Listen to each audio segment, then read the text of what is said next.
Hi friends, welcome back to Moni Spicy Kitchen. இன்னைக்கு நாம என்ன ரெசிபி பார்க்க போறோம்னா ஒரு வருஷம் ஆனாலும் கெட்டு போகாம இருக்கக்கூடிய கிள்ளு வடகம் எப்படி செய்யலாம் தாங்க பார்க்க போறோம். இது ரொம்ப பெர்ஃபெக்ட்டா ரொம்ப சூப்பரா பண்ணலாம். இந்த வடகத்தை பொறுத்தவரை பழைய சாதம், சுடு சாதம், அப்புறமா தயிர் சாதம் எல்லாத்துக்குமே ரொம்ப ரொம்ப பெர்ஃபெக்ட்டா இருக்கும். ரொம்ப டேஸ்டியா இருக்கும். குழந்தைங்களுக்கு சும்மா ஸ்நாக்ஸா கூட நீங்க வந்து செஞ்சு கொடுக்கலாம். ரொம்ப விரும்பி சாப்பிடுவாங்க. சரி வாங்க இது எப்படி செய்யலாம் அப்படிங்கறத இப்ப டீடைலா பார்த்துடலாம். அதுக்கு முன்னாடி நம்ம சேனலுக்கு இப்பதான் ஃபர்ஸ்ட் டைமா வரீங்கன்னா மறக்காம சப்ஸ்கிரைப் பண்ணுங்க, லைக் பண்ணுங்க, ஷேர் பண்ணுங்க. ஃபர்ஸ்ட் இந்த கிள்ளு வடகம் பண்றதுக்காக ஒரு குக்கர் எடுத்துக்கோங்க. இல்ல அப்படின்னா அடிகனமா இருக்கக்கூடிய எந்த ஒரு கடாய் வேணா எடுத்துக்கோங்க. இதுல 1 கப் அளவுக்கு நம்ம வந்து அரிசி மாவு சேர்த்திருக்கோம். இதுக்கு 4 கப் அளவுக்கு நம்ம வந்து தண்ணி சேர்க்கணும். நம்ம வந்து பச்சரிசி ஊற வச்சு அரைச்சு அந்த மாதிரி கூழ் காய்க்க வேண்டாம். இந்த மாதிரி இன்ஸ்டன்டா நம்ம அரிசி மாவை பயன்படுத்தியே சூப்பரா பண்ணலாம்.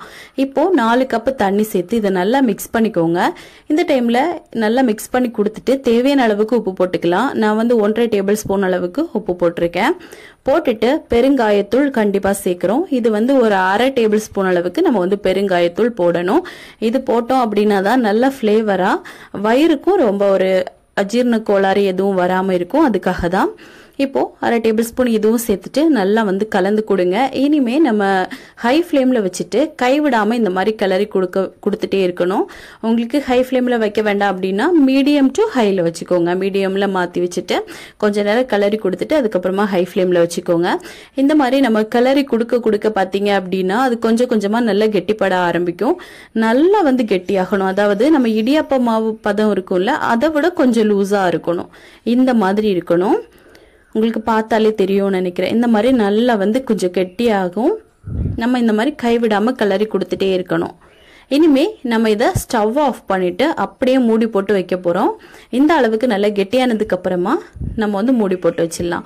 இது வெந்துருச்சா அப்படிங்கறத பாக்குறதுக்காக கொஞ்சமா தண்ணி கையில நினைச்சிட்டு இந்த மாதிரி தொட்டு பாருங்க. கையில வந்து ஒட்டாம வரணும். இப்ப நம்மளுக்கு சூப்பரா ரெடி ஆயிடுச்சு. இதை அப்படியே மூடி வச்சிடலாம். ஒரு 10 நிமிஷம் கழிச்சு நம்ம ஓபன் பண்ணிட்டு இதுல ஸ்பைசஸ் எல்லாம் போட்டுக்கலாம். நான் வந்து சில்லி ஃபிளேக்ஸ் 1 டேபிள் ஸ்பூன், சீரகம் 1 டேபிள் ஸ்பூன், ஓமம் வந்து 1/2 டேபிள் ஸ்பூன் எடுத்திருக்கேன். அப்புறமா கொஞ்சமா கருவேப்பிலையும் கட் பண்ணி சேர்த்திருக்கேன். நீங்க வந்து சில்லி ஃபிளேக்ஸுக்கு பதிலா பச்சை மிளகாயை நல்லா மிக்சியில போட்டு அரைச்சிட்டு அந்த பேஸ்ட் கூட சேர்க்கலாம். அதுவும் ரொம்ப நல்லா இருக்கும். கலர் வந்து அது டிஃப்ரெண்ட் ஆகாது. நம்ம இந்த மாதிரி சேர்க்கும் போது அங்கங்கேயா லேசா ஒரு கலர் கிடைக்கிற மாதிரி இருக்கும். ரெட் கலர், அதுக்காக தான் சேர்த்திருக்கோம். இப்ப இவ்வளவு போட்டுட்டு நல்லா மிக்ஸ் பண்ணிக்கோங்க. இதுவே குழந்தைங்க சாப்பிடுறாங்க அப்படிங்கறதுனாலதான் நம்ம 1 டேபிள் ஸ்பூன் போட்டிருக்கோம். இதுவே பெரியவங்க அப்படிங்கிற பட்சத்துல 2 டேபிள் ஸ்பூன் அளவுக்கு கூட நம்ம வந்து மிளகா போட்டுக்கலாம். நீங்க உங்களுக்கு கணக்கு பண்ணி போட்டுக்கோங்க. இப்போ இவ்வளவு போட்டுட்டு நல்லா வந்து இந்த மாதிரி மிக்ஸ் பண்ணணும். மிக்ஸ் பண்ணிட்டு இப்ப நம்ம நல்ல வெயில்ல ஒரு 3 நாள் காய வைக்கணும். இந்த கிள்ளு வடகம் அப்படிங்கிறது நம்ம கையில இந்த மாதிரி கிள்ளி தான் வைக்கணும். இது பார்க்க வந்து லேசா ஒரு சின்ன வெங்காயத்தோட ஒரு ஸ்ட்ரக்சர்ல இருக்கும் பாருங்க. இந்த மாதிரி தான் வைக்கணும்.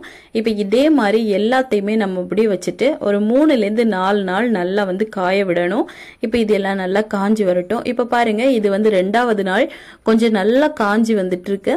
இப்ப வந்து இத துணியில இருந்து நம்மளுக்கு எடுக்க முடியாது. 3வது நாள் அப்படிங்கிற பட்சத்துல நம்ம துணியில இருந்து ஈஸியா இலகி வரும்.